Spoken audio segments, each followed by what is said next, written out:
Hello students. तो आज का जो हमारा टॉपिक है वो है sources of water and their uses. तो water is one of the common substance found on the earth. Water हमारे अर्थ पे एक कॉमन सब्सटेंस है जो कि आपको मिल जाता है मैक्सिमम अमाउंट में। It covers more than 70% of the earth surface. ये हमारे पूरे अर्थ सरफेस पे 70% के अराउंड है, 71% के अराउंड। ठीक है, कहीं 70 मिलता है और कहीं 71% है। It is present in the air around us in the form of water vapour. और ये जो है एयर में भी प्रेजेंट है वाटर वेपर के फॉर्म में। Almost all the water 97% present on the earth is found in oceans and seas. अब ये जो 70% वाटर हमारे पास है, इसमें से 97% वाटर, ठीक है, इसमें से 97% वाटर ऐसा है जो ओशियन में पाया जाता है और उसका यूज हम नहीं कर सकते हैं। ये वाटर इतना साल्टी है कि इसको हम ड्रिंकिंग और फार्मिंग में भी यूज़ नहीं कर सकते हैं। और इस पानी को अगर हम खेतों में डाल दें तो उस खेतों में नमक आ जाएगा। ठीक है, पानी जब वाटर वेपर बन के ऊपर चला जाएगा तो उस खेत में पूरा वाइट वाइट आपको साल्ट मिलेगा। और न ही इसका यूज़ हम मैन्युफैक्चरिंग प्रोसेस में कर सकते हैं।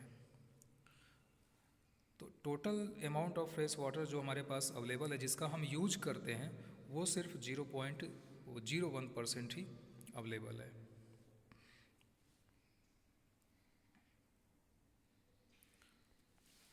तो broadly the two natural sources of water are surface water and underground water. तो जो वाटर वेपर है हमारे पास, वो दो जगह पे है। पहला तो एक सरफेस वाटर है और दूसरा है आपका अंडरग्राउंड वाटर। ये दो नेचुरल सोर्स हैं वाटर के।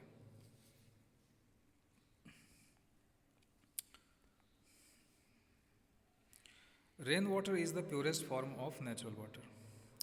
अब इस नेचुरल वाटर में जो रेन वाटर होता है, ये सबसे प्योर फॉर्म ऑफ वाटर कहा जाता है इसको। तो एक क्वेश्चन बनेगा आपसे कि which is the most purest form of water, तो आंसर होगा rain water. Rain water acts as a natural sprinkler for irrigation. जो रेन वाटर होता है ये हमारी फसलों के लिए स्प्रिंकलर होता है, नेचुरल स्प्रिंकलर होता है। स्प्रिंकलर मतलब जो होता है पानी को छिड़कने वाला। लेकिन जब रेन होती है तो पानी अपने आप सभी पूरे फसल में अपने आप मिल जाता है, तो इसलिए ये नेचुरल स्प्रिंकलर का काम करता है। In our country agriculture depends upon rain water to large extent. हमारे देश में अधिकतर जो मैक्सिमम अमाउंट ऑफ एग्रीकल्चर है वो इसी रेन वाटर पे डिपेंड करता है। ठीक है, now we will talk about the surface water.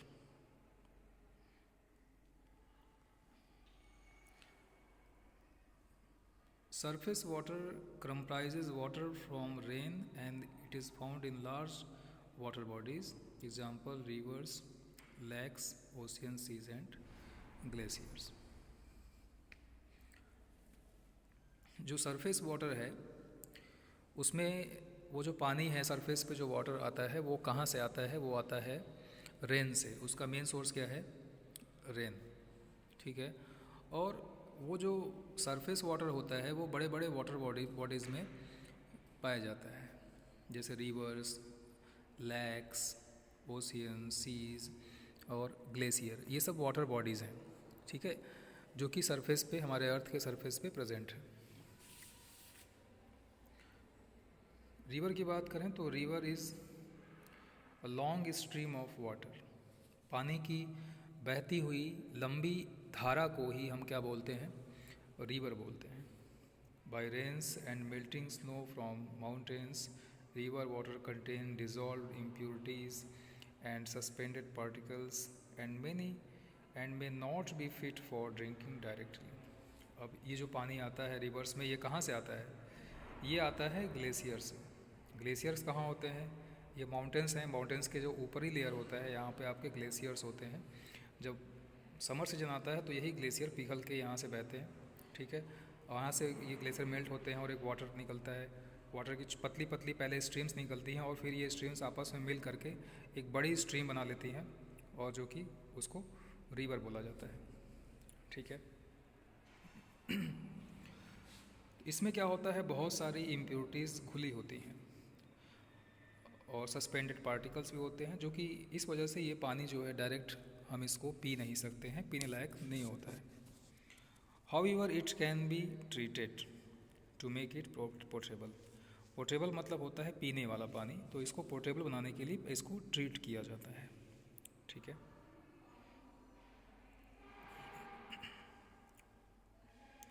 However, the flowing water of rivers can also be used to produce electricity by constructing dams.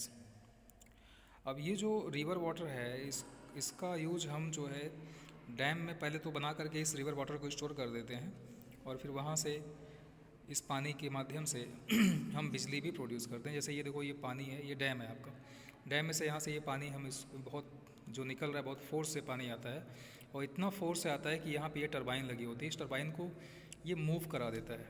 इस पानी के फोर्स की वजह से जब ये टरबाइन घूमती है तो इलेक्ट्रिसिटी जनरेट होती है और उस इलेक्ट्रिसिटी को पोल के माध्यम से हम सिटीज़ वगैरह में ट्रांसफ़र कर देते हैं।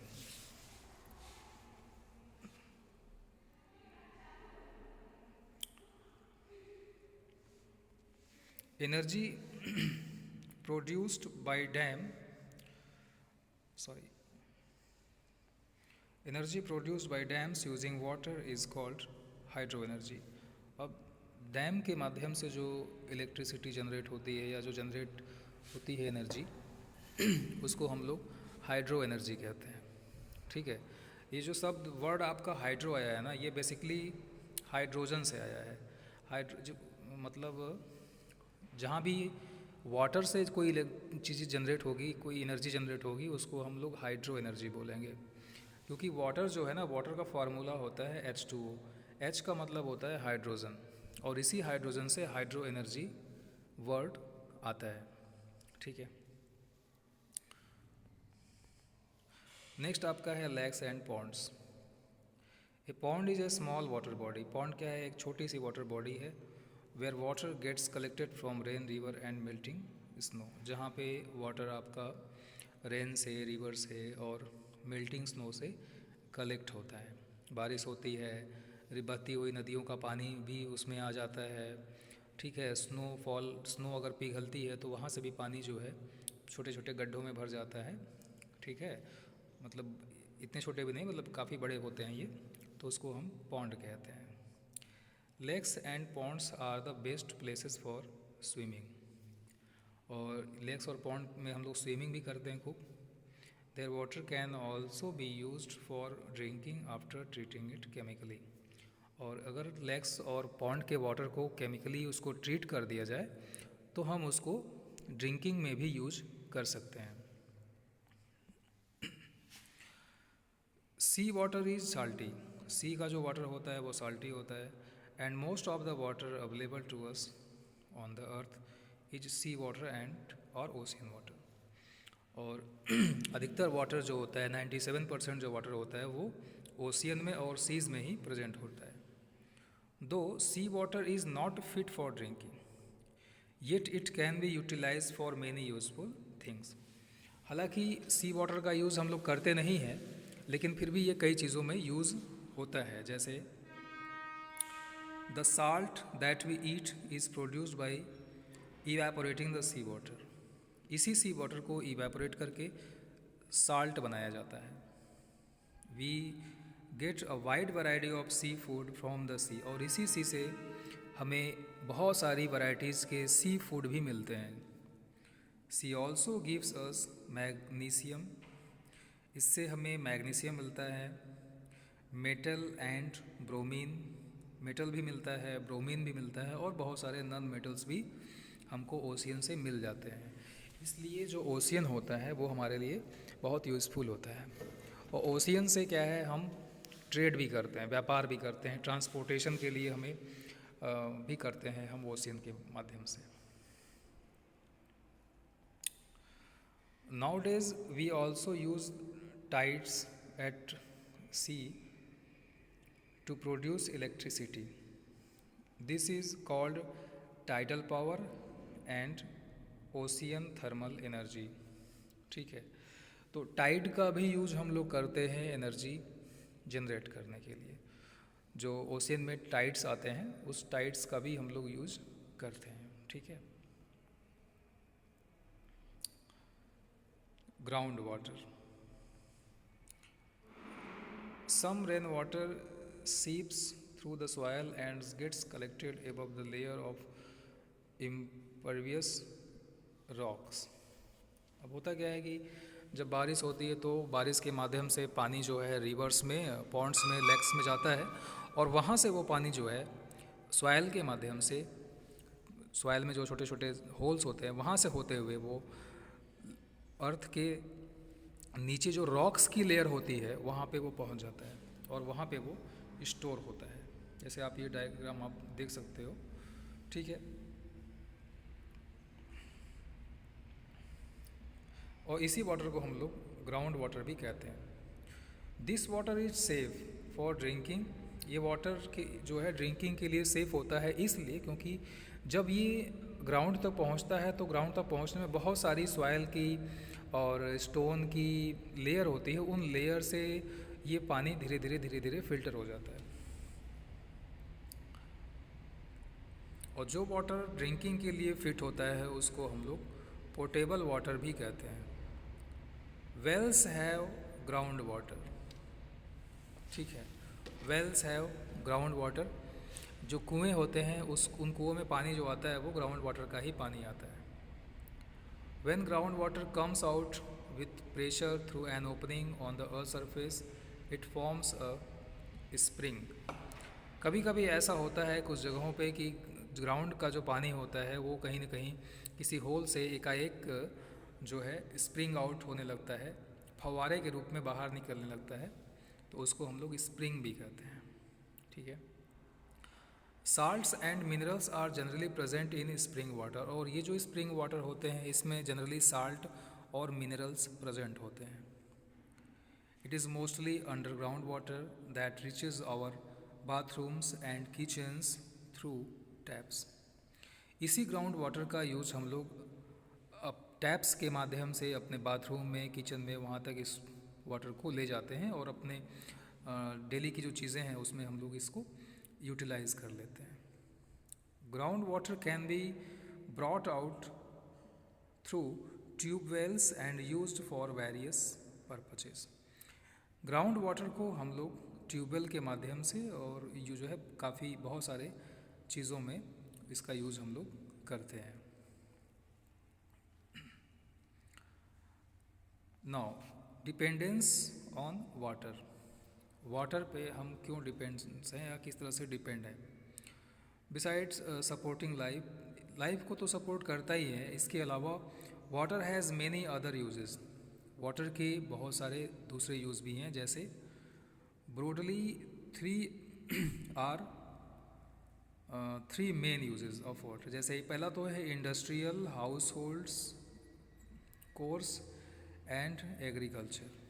पहला तो हम इसको इंडस्ट्री में यूज़ करते हैं, अपने घरों में यूज़ करते हैं और सबसे ज़्यादा इम्पोर्टेंट जो है एग्रीकल्चर में हम इसका यूज़ करते हैं। Industries into extraction and refining of metals. Industries में हम इसका यूज़ करते हैं। एक्सट्रैक्शन मतलब होता है निकालना। जब हम मेटल्स में क्या है ना, बहुत सारी जो है इम्प्योरिटीज़ होती हैं उनको निकालने के लिए हम इसका यूज़ करते हैं। और रिफाइनिंग ऑफ मेटल को साफ़ करने के लिए भी करते हैं। Production of paper, chemicals, gasoline, oils and most other products use water in some part of their production process। इसके अलावा पेपर, केमिकल और जो गैसोलीन, ऑयल्स, इन सभी चीज़ों में इनके जब इनका प्रोसेस होता है, जब इनको बनाया जाता है या इनको किसी चीज़ से अलग किया जाता है तो उसमें वाटर की रिक्वायरमेंट होती है। Water in industries is used as one of the raw materials. Industries में जो वाटर होता है वो रॉ मटेरियल की तरह यूज़ होता है। रॉ मटेरियल ऐसा मटेरियल होता है, मतलब जिसको हम बोलते हैं कच्चा सामान, ठीक है। मतलब जैसे मान लो आपके घर में गेहूं की बोरी है और उसमें गेहूं रखा हुआ है, वीट रखा हुआ है, तो वो गेहूं अभी क्या है, उसको हम लोग रॉ मटेरियल बोलेंगे। लेकिन उसी गेहूं से आटा बना करके उसका हम बिस्किट बना दें, ठीक है, तो बिस्किट क्या है, प्रोडक्ट है। और उस प्रोडक्ट को बनाने के लिए जो रॉ मटेरियल यूज़ किया गया वो क्या है, गेहूं है। तो ऐसे ही इंडस्ट्रीज़ में जो वाटर होता है वो रॉ मटेरियल की तरह यूज़ किया जाता है दूसरे प्रोडक्ट को बनाने के लिए, ठीक है। ये एक तरह का सॉल्वेंट भी होता है। To make steam which is then use to generate electricity और as a coolant and cleaning material. इसका यूज़ हम लोग करते हैं स्टीम बनाने के लिए ताकि इलेक्ट्रिसिटी जनरेट कर सकें, या फिर इसका यूज़ हम लोग कूलेंट के लिए करते हैं, चीज़ ठंडक प्रदान करने के लिए भी करते हैं, ठीक है। मशीन को ठंडा करने के लिए भी यूज़ करते हैं, और क्लीनिंग मटेरियल में भी इसका यूज़ हम लोग करते हैं। तो अब यहाँ पे आपको कुछ क्वेश्चन आंसर है। Mention any 4 uses of water, water के 4 यूज़ बताने हैं। Mention any 4 sources of water, water के 4 सोर्स बताने हैं, वाटर हमें कहाँ से मिलता है। Mention 2 sources of ground water, ground water के 2 सोर्स बताने हैं। Mention 4 sources of fresh water, fresh water के 4 सोर्स बताने हैं, ठीक है। Mention 2 sources of salt water, salt water कहाँ से मिलता है ये बताना है हमको। तो इस तरह से कुछ क्वेश्चंस दिए हुए हैं, ठीक है। इसका आंसर आप फाइंड आउट करने का प्रयास करेंगे।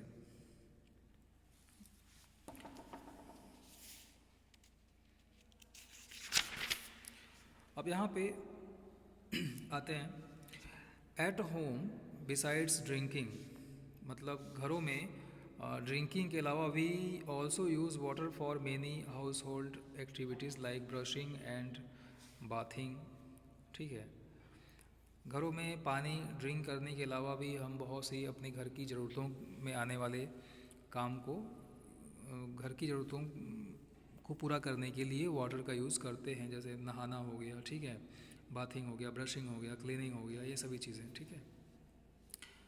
अब यहाँ पे एक्टिविटी 3 दिया गया है, make a estimation of the amount of water used by a person in a house hold. कोई एक व्यक्ति, जो एक इंसान होता है, वो अपने घर में कितना वाटर यूज कर सकता है उसका आपको एक लिस्ट बनाना है, ठीक है। तो ये आपको एक सिंपल दिया हुआ है यहाँ पे, जैसे ब्रशिंग करेगा तो उसको 2 मग चाहिए, बाथिंग के लिए कम से कम चाहिए वह 1 बकेट चाहिए यानी 20 लीटर, ठीक है। वॉशिंग क्लॉथ है तो 100 लीटर पानी चाहिए उसको। वॉशिंग वेजल 60 लीटर, ठीक है। और क्लीनिंग, मॉपिंग, वॉशिंग 40 लीटर में हो जाएगा। Cooking, washing vegetable 20 litre. Drinking के लिए 2 लीटर, ठीक है, 6 to 8 ग्लास, मतलब 2 लीटर ड्रिंकिंग के लिए। Watering plants 40 litre. Toilets 80 litre. For pets 40 litre. तो अब इसको जोड़ना है, देखो कम से कम 364% यहाँ नियर अबाउट आया है, 364 लीटर पर पर्सन, ठीक है। नेक्स्ट बात करते हैं हम लोग, our country depends on a lot on agriculture. हमारी जो कंट्री है ना वो मैक्सिमम जो है किस पे डिपेंड है, एग्रीकल्चर पे डिपेंड है। Farmers rely on water to sustain their agriculture crops. जो फार्मर्स होते हैं हमारे यहाँ वो अपने क्रॉप्स के लिए जो है रेन पे ही, वाटर पे ही डिपेंड करते हैं। Crops need water to carry out photosynthesis. अब क्रॉप्स को अगर वाटर नहीं मिलेगा तो वो फोटोसिंथेसिस नहीं करेगा, ठीक है। Transportation of food and other materials, draw minerals from oil, soil में से मिनरल्स निकालना हुआ हो, ठीक है, और ट्रांसपोर्टेशन करना हो फूड का, तो इन सभी चीज़ों के लिए हमारे जो है फार्मर्स जो है वाटर की रिक्वायरमेंट होती है। A major part of this water is lost to the atmosphere through the leaves and stem by process called transpiration. Transpiration एक क्या होता है, ट्रांसपीरेशन के माध्यम से जो प्लांट्स होते हैं वो एयर में वाटर को रिलीज़ करते हैं वाटर वेपर के फॉर्म में। So a huge amount of water is needed to grow a crops, और इसीलिए प्लांट्स को बहुत ज़्यादा मात्रा में वाटर की रिक्वायरमेंट होती है, क्योंकि वो पानी लेते हैं और उस पानी को फिर वाटर वेपर के माध्यम से रिलीज़ कर देते हैं।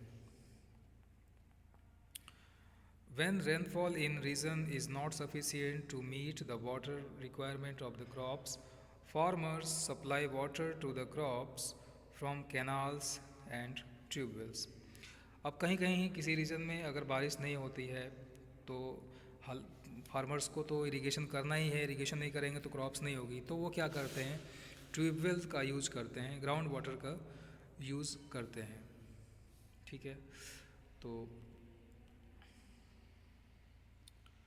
आज के लिए बस यहाँ तक हम लोग देखते हैं, बाकी का जो टॉपिक है हम लोग नेक्स्ट क्लास में पढ़ेंगे।